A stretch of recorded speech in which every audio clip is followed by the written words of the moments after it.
Good afternoon, guys. We are 1:30 on a Thursday. Right, in today's video, we're going to get straight into it. We're talking about fitness testing, as well as tracking your progress and benefits, how to do it, what to do, what tests, yada yada.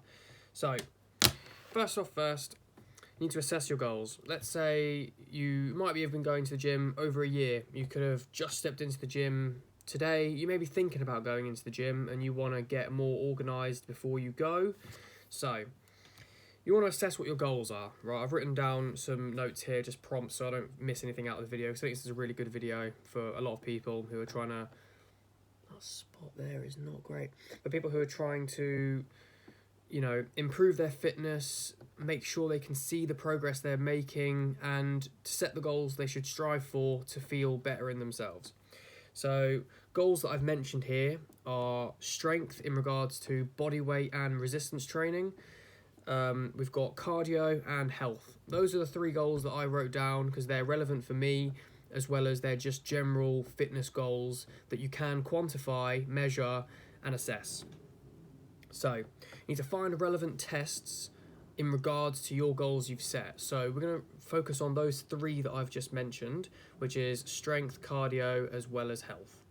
So, tests for cardio include running, so you've got obviously forms of cardio, and then you can assess the distance you can cover in a certain time. Regularly, that's what it tends to be. You look at your distance, you look at your time, and then you write that down, or you put it in your notes on your phone. However you want to record it, you record your results, and then you retest a little while later after you've been training for that event or for that test.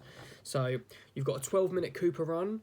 You've also got a 1.5 mile run, which is very similar to the 12-minute Cooper run. They're about similar sort of, times, distances. It's a similar sort of test. You've got a 5K run or a 10K run. You could even do things like sprints, okay? It hasn't got to be these types of runs. These are just examples of ones that are commonly used to measure cardio and like aerobic performance in general. So you've got like VO2 max, stuff like that. You can work out things like VO2 max from some of these tests. You've got... So in addition to running, you've also got the rowing machine. The rowing machine is an excellent full body exercise, and it is also good for cardio.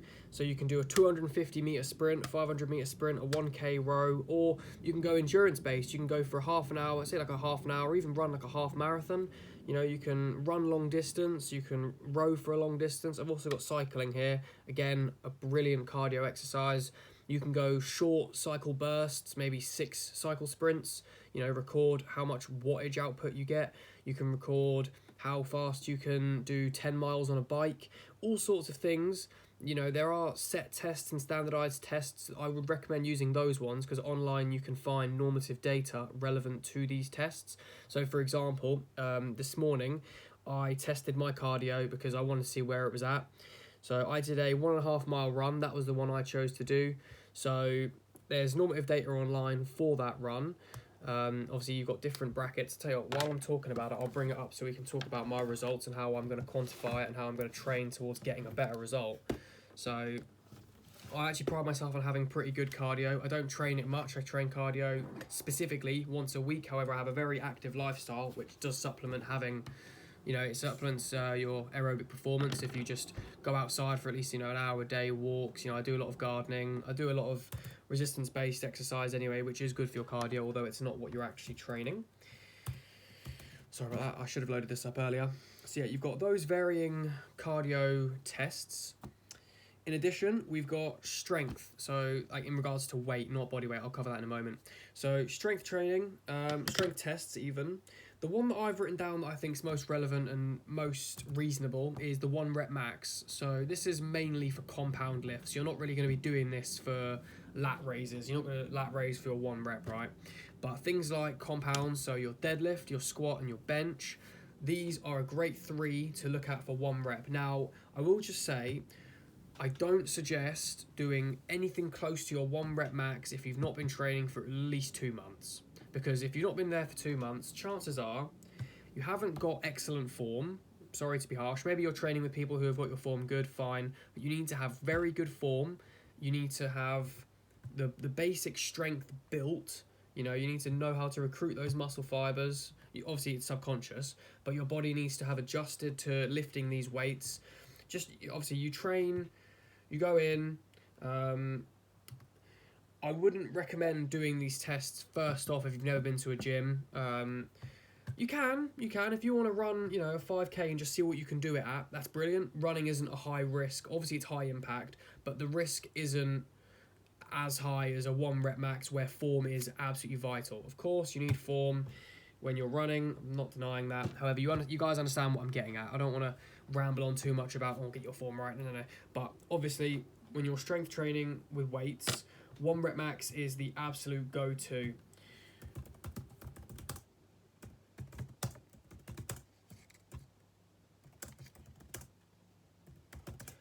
It's opened my Gmail while I'm typing this into the search bar. That's fine. Just search that in. So I'm just looking at the normative data.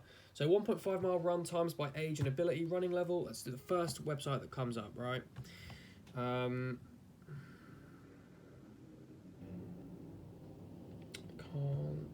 Okay. So finish time for 1.5 mile run. So if I'm going to go for 20 years old. I'm 19, so the closest to 19 is 20. It's either I go for a 15-year-old or a 25-year-old. So for a 20-year-old, if you're a beginner, you should expect to get 14 minutes 37. If you're a novice, you should expect to get 12 minutes 9. If you're intermediate, you should expect to get 10 minutes 20. If you're advanced, you should expect to get 9 minutes 01. If you're elite, you should expect to get 8 minutes 02. And for a world record, you'd have to go for 6 minutes 12.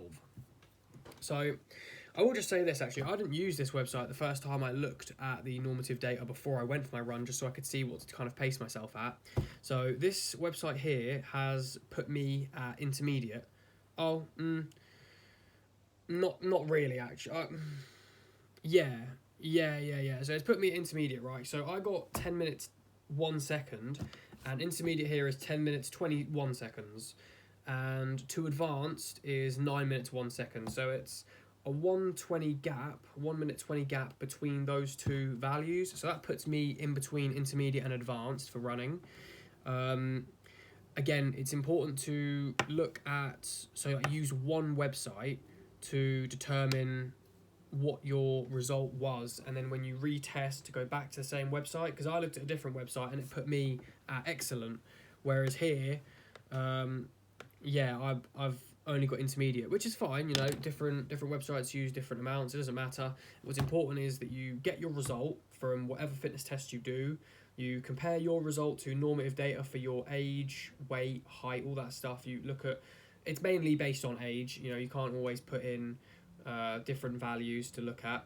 So you get your result, compare it. Don't beat yourself up. Like, obviously I could like shit on myself and be like, oh, I didn't get 8 minute. So what? You know, I tried my best when I did that run, so I know that I put my effort in, and my result is conclusive of that, and I'm fine with that. If you honestly run, or you squat, or you do any of these tests I'm going to mention to your full ability, whatever result you get, you should be proud of, because you've put the work in. It doesn't matter if you're not as good as the top level people, because you aren't there yet, but you will get there. And that's why these tests are important, so you can track and you can see where you're getting.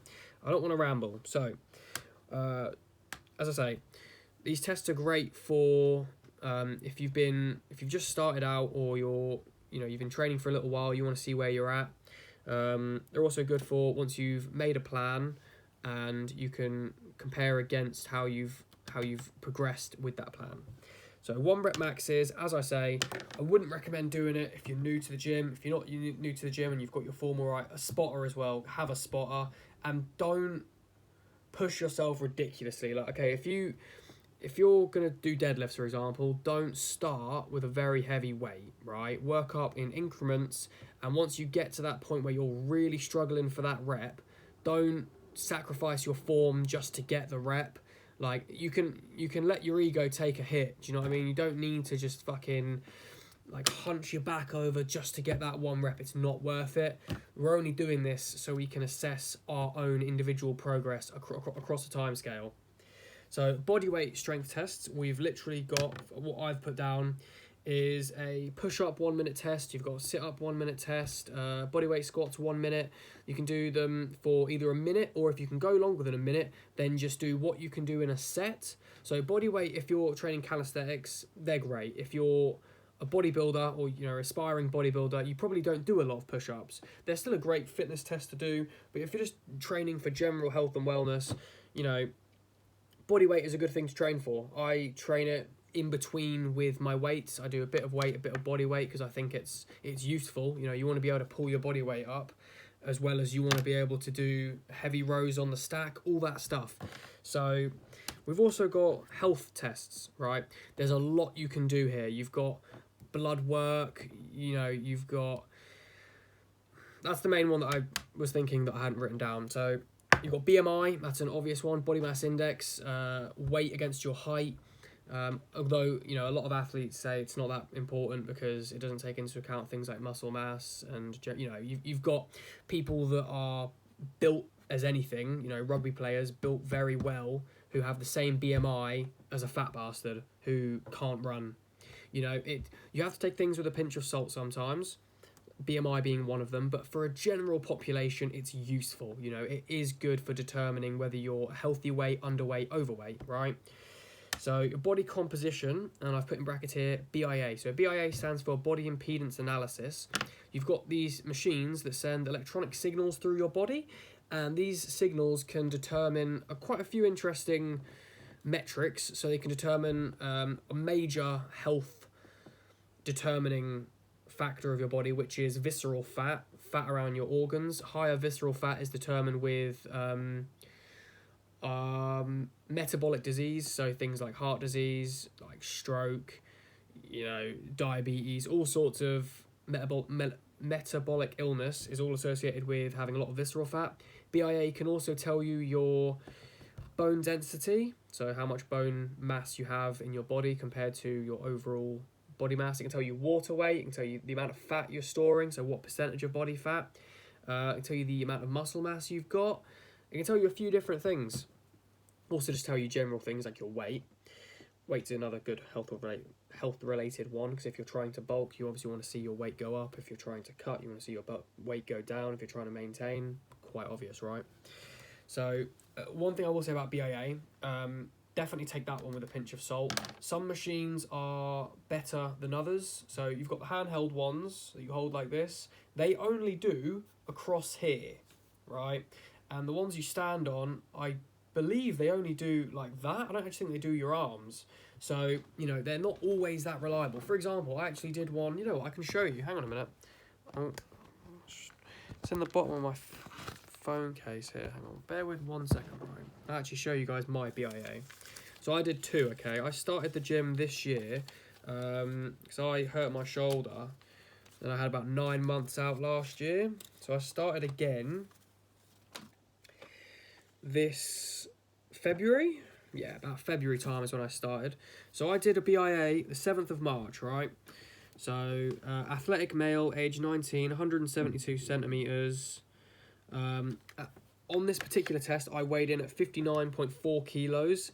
My fat percentage was 7.4% fat. I'm very lean. I believe that's fairly accurate. I'm probably anywhere between 7 and 10% body fat. As I say, very lean. You've got fat mass here, 4.4 kilos. My bone mass was 2.8 kg, which was the higher end for bone density. Your body weight, your bone density relative to your body weight should be around 3 to 5% of your overall body weight. My BMI was 20, which is just into the healthy bit. My visceral fat rating, I'll just show you it. It's the same on both of them. It's this one here. Yeah, so you can see it's literally the lowest. This has been in my phone case for a little while, so yeah, look, where my finger is, right? This one that's gone all blurry, visceral fat rating, you can't see the number or anything. It says 1. That's the lowest the machine's got, so I was pretty happy with that, because some people who are skinny like me, they can hold a lot of body fat, a lot of visceral fat, which is the one that causes you health. Like, you can have obese people that have got a lot of visceral fat, and they're gonna die an early death. And you've got fat people that haven't got a lot of visceral fat, and they're okay. Like, they need to lose weight, fine. They're not aesthetic, however, they're not they're not at the same risk as a skinny person with a lot of visceral fat. They're not at the same risk, which is interesting, I think. So I did another BIA. It's a body composition analyzer or bioimpedance analysis, same thing. This one I weighed. So from 7th of March to the 29th of June, I've gone up 3 kilos. So this one wasn't right. Yeah, that's what I'm saying, to take it with a pinch of salt. So this gave me a fat percentage of 3%. There's just no way. That's not correct. Again, visceral fat was on the bottom. Muscle mass had gone up a fair bit. So if we look at, the second from bottom one, it's like halfway over that 0. So the minus is you've not got enough for your height, and the plus is you've got too much. I don't know if that's really a thing, but yeah, so that one, which was the most recent one, was on the 0, and this one here, the second from bottom one, is just below the 0. So we've put on some muscle in those 3 months.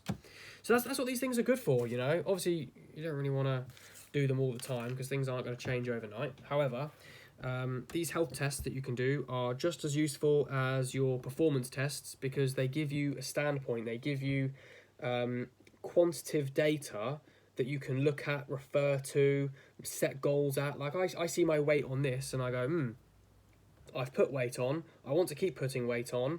There's my goal. It's just that easy, right? So let's say you've set your goals, right? You're starting the gym. You've been going to the gym. You want to get stronger. You want to cut weight. You want some better cardio. You want to feel healthier. And maybe you want to improve your 1 rep max on the bench. Yeah, those are some general goals you might want to do.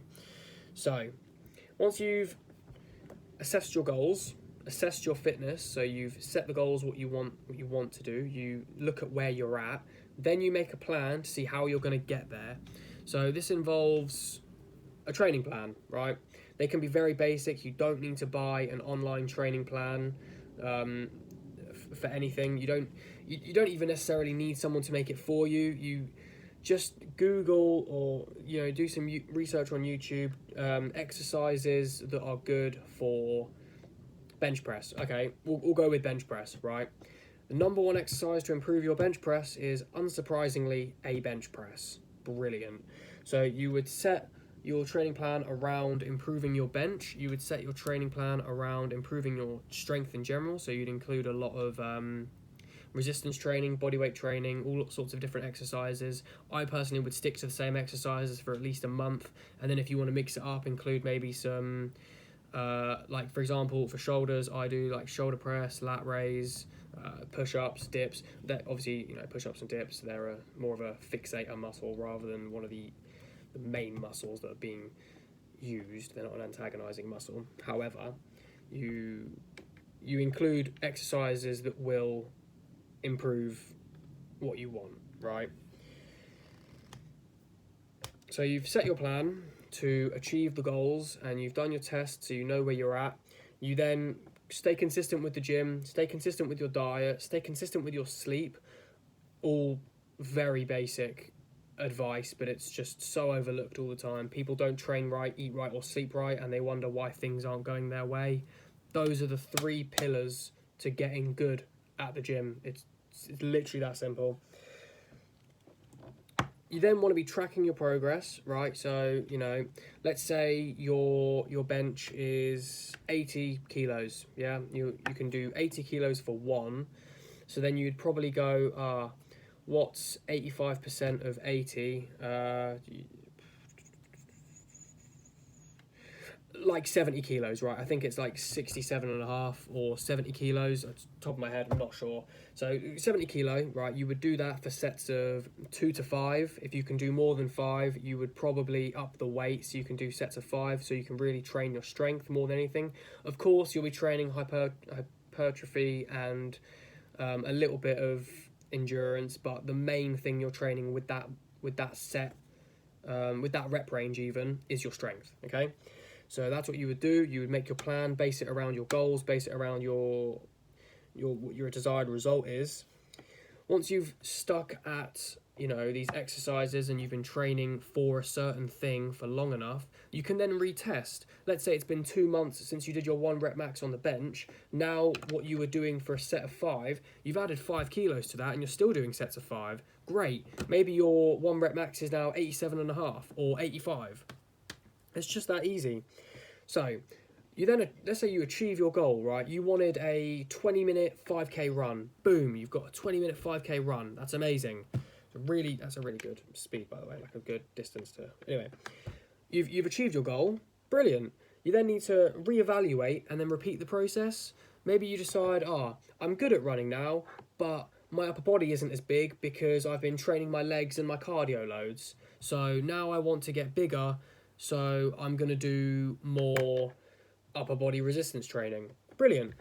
Do the tests, make the plan, set the goal, go after it, retest, repeat. It's that simple, guys.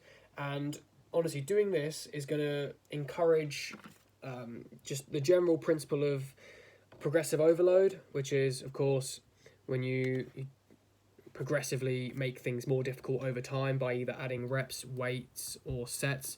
I'd recommend increasing either the reps or the weight, because doing sets you can put too much volume in and that's not going to be as beneficial as, say, just upping the weight. It depends what you're training for, though. It genuinely does depend what you're training for. If you want more endurance, up the sets. You want more strength, up the weight. You want more muscle, then train those rep ranges that improve muscle. Although I don't recommend just going into the gym, okay, I have to train 5 reps of this. Like, if you want to do 12 reps of something, do your 12 reps. You know, you're going to mix it up. You're going to give your muscles a stimulus to grow for. You have to give them a reason to grow. You have to give your body... you have to create the damage in order to encourage the repair, if that makes sense. So, you know, you create these little micro tears and then it'll grow back stronger, it'll grow back bigger, and you will get the results you want so long as you put in the effort. It's so important when you're going to the gym, I find, to set the goals you want and then train for that goal. When you get it, set a different one. Right, I'll use an example. I'll use myself, okay? So I started maybe 2 years ago when I was 17.